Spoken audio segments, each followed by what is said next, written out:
عقل مندی یہ ہے کہ انسان اللہ تعالیٰ کی طرف سے نئی راہ نکالنے کا انتظار کرے اور لوگوں سے حسن سلوک سے پیش آئے۔ امانت میں کبھی خیانت مت کرو، خواہ لوگ تم سے خیانت ہی کیوں نہ کر رہے ہوں۔ کوئی عورت اپنی جگہ سے اٹھ جائے تو اس کی جگہ پر اس وقت تک نہ بیٹھو جب تک وہ جگہ گرم رہے۔ جب اذان کی آواز سنو تو فوراً نماز کے لیے تیار ہو جاؤ اور نماز اول وقت میں پڑھا کرو۔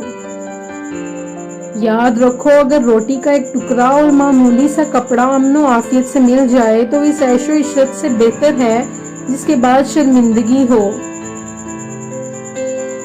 جس کو علم نے گناہوں سے پاک نہ رکھا، اس سے زیادہ زیاں کا بھلا کون ہو سکتا ہے۔ جس خدمت کی تم میں قابلیت نہ ہو اسے ہرگز قبول نہ کرو۔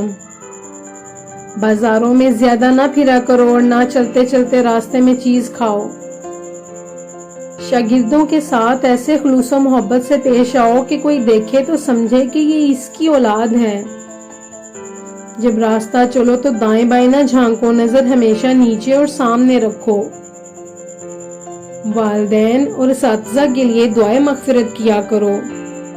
اپنے نفس کا خیال رکھو اور لوگ جو مشقت تم پر نہیں ڈالتے تم بھی وہ مشقت ان پر نہ ڈالو۔